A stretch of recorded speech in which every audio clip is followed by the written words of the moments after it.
Bonjour tout le monde, salut à tout le monde et bienvenue dans cette vidéo. Cette vidéo fait la suite de celle que nous avons commencé il y a très longtemps autour des portes spirituelles. Donc, nous avons vu comment comprendre les portes spirituelles. Donc nous les avons compris par leur définition, leurs synonymes, leur comportement et autres. Et les notions clés à retenir lorsqu'il s'agit de comprendre les portes. Nous avons aussi vu comment les portes naissent, les portes spirituelles dans une vie, comment elles naissent et comment elles se suppriment. Et nous avons vu aussi comment elles se gèrent, comment on gère une porte spirituelle et quelles conséquences ces portes spirituelles peuvent apporter dans la vie d'une personne. Donc, cette vidéo-ci fait la suite de celles qui sont déjà passées, toujours autour des portes spirituelles. Mais à partir de cette vidéo-ci, nous allons orienter la notion de porte spirituelle vers les portes spirituelles négatives, puisque c'est elles qui constituent des problèmes pour le moment. Même si les portes spirituelles positives doivent être gérées d'une certaine façon. Mais ce qui est plus pertinent, c'est celles qui sont négatives. Donc, dans ce cours-ci, nous allons parler de comment identifier une porte spirituelle. Puisque pour arriver à supprimer une porte spirituelle négative, il faut voir des signes qui vont t'indiquer qu'il y a telle porte spirituelle dans tel domaine de ta vie qui se comporte de telle façon. Donc, les portes spirituelles s'identifient par des signes. Que ces signes viennent à se présenter à toi sous forme de révélation, sous forme de symptômes ou sous d'autres formes. Donc, tout ce qui va t'amener à affirmer qu'il y a une porte spirituelle négative, c'est ça ce qu'on appelle les signes. Donc, il y a deux étapes de signes. Il y a des signes causaux et des signes conséquentiels. Donc, ce qui veut dire qu'une porte spirituelle ne vient pas brusquement apparaître dans une vie comme ça. Elle suit des étapes et émet des signes. Donc, les premiers signes qu'elle émet, c'est les signes qu'on appelle les signes causaux, c'est-à-dire les signes de la cause, donc de l'adjectif causal. Donc, quels sont ces signes causaux? Donc, premier signe, c'est l'imprudence face au piège. Ce qui veut dire que si le diable va te tenter un piège qu'on appelle communément tentation, il va voir d'abord si tu es prédisposé à tomber dans ces pièges-là. Et parfois, il va même jusqu'à demander la permission au Dieu Tout-Puissant. Comme dans le cas de Job, de la vie de Job par exemple. Le diable ne s'est pas précipité directement sur lui pour l'attaquer. Il est allé d'abord provoquer quelque chose pour avoir la permission auprès de Dieu afin de venir l'attaquer. Donc, si Job était au courant de ce qui se passait, il peut déjà s'opposer. Et comment il doit être au courant? C'est en interprétant la situation de sa vie par des signes causaux que la porte négative qui vient s'ouvrir sur sa vie émette déjà. Donc, c'est par imprudence que beaucoup de choses se passent. Il y a aussi l'autre signe qui se situe dans l'étape causale, qui est les contacts incontrôlés. Ce qui veut dire que si Job, par exemple, n'a pas eu contact avec Satan qui vient se trouver au milieu d'eux, il n'aura pas cela.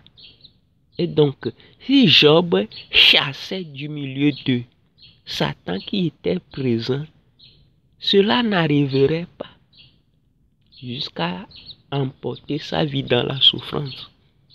Même le cas de Adam et Ève. Si Adam et Ève, Ève précisément avaient évité de faire des conversations avec Satan, ils n'arriveraient pas jusqu'à pécher contre Dieu. Et donc, c'est pas le contact non évité et donc non contrôlé entre Ève et Satan qui a amené à la chute de l'homme dans le jardin d'Éden. Voilà pourquoi j'ai pris cela comme un signe principal ici, dans l'étape causale. Donc, il y a une étape qui est cause, et c'est cette étape qui est ratée avant qu'on arrive au pire. Donc, après les signes causaux, qui peut comporter même bien sûr d'autres formes d'avertissement qui apparaissent souvent dans les songes et dans les comportements des êtres qui se trouvent dans ton environnement. Il y a aussi les signes conséquentiels. Et c'est ceux-ci qui sont plus connus.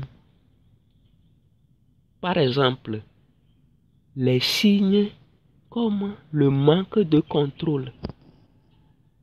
Oui, le manque de contrôle, c'est un signe conséquentiel.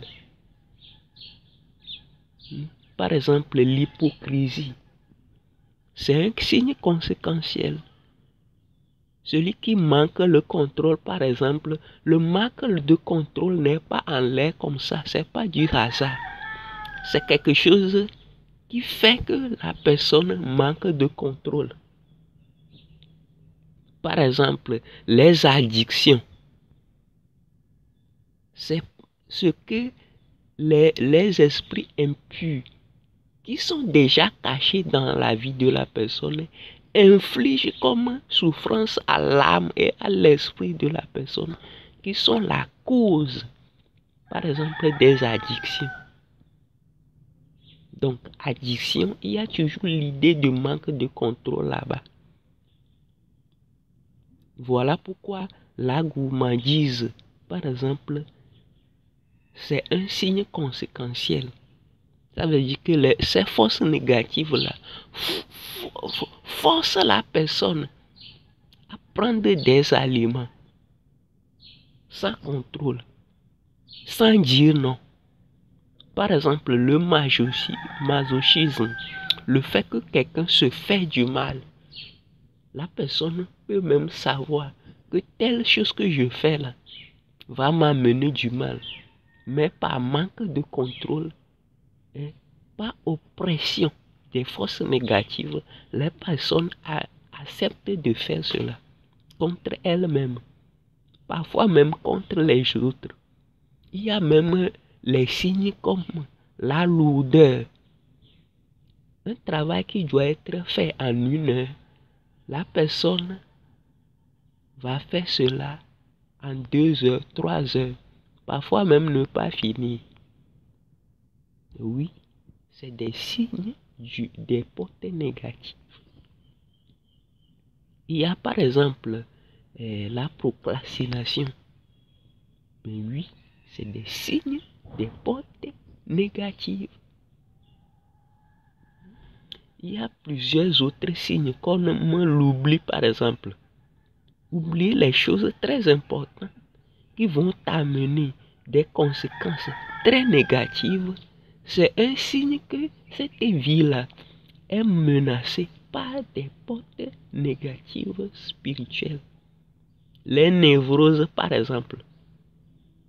Dans les névroses, on peut trouver par exemple les préjugés. Des préjugés qui ne valent rien, mais qui en retour te donnent des conséquences négatives. Voilà. Par exemple, les tulpas. Les tulpas, ce ne sont rien d'autre que des esprits qui viennent faire des conversations avec quelqu'un par sa pensée ou ses sentiments. Et ces esprits, type d'esprit-là, qui vont faire des rapports sexuels avec la personne, c'est ces esprits-là qu'on appelle par exemple les maris de nuit. Lorsqu'ils sont venus la nuit, lorsqu'ils sont venus le jour, on peut même les appeler les maris de jour. Et c'est ces forces qui poussent, par exemple, à la masturbation, à la pornographie et autres. Il y a d'autres signes conséquentiels comme le cauchemar. Le cauchemar, c'est la poursuite des forces négatives qui te prennent pour leurs objets d'amusement, qui sont la cause des cauchemars. Les agressions, par exemple, partout où quelqu'un est là, s'il y a des portes négatives déjà ouvertes sur elle, qui sont cachées et causent des dommages là, ces portes peuvent provoquer les agressions. C'est-à-dire, elles vont inviter à venir contre toi des gens à qui tu n'as rien fait. Et il y a plusieurs autres signes qui constituent les conséquences de l'ouverture d'une porte. Donc, lorsque tu vois ces signes dans ta vie, il faut savoir que tu as affaire à des portes spirituelles. Donc, c'est ces signes qui vont indiquer que ta vie a affaire avec des portes spirituelles négatives. Donc, si tu as pu comprendre ces deux étapes de signes, alors tu es déjà prêt à identifier clairement une porte spirituelle négative. Donc, ces signes servent de critères, c'est-à-dire encore de caractéristiques pour identifier qu'il y a une porte spirituelle négative qui a affaire avec toi. Et pourquoi cette étape qui présente des signes?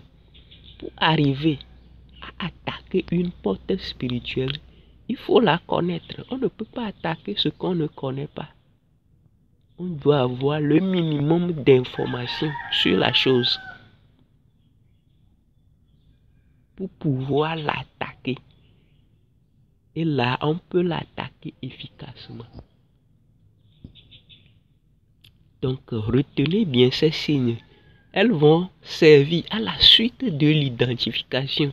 Nous ne sommes qu'à l'étape de l'identification. Donc, comment identifier clairement la porte spirituelle négative qui a affaire avec toi? Voilà.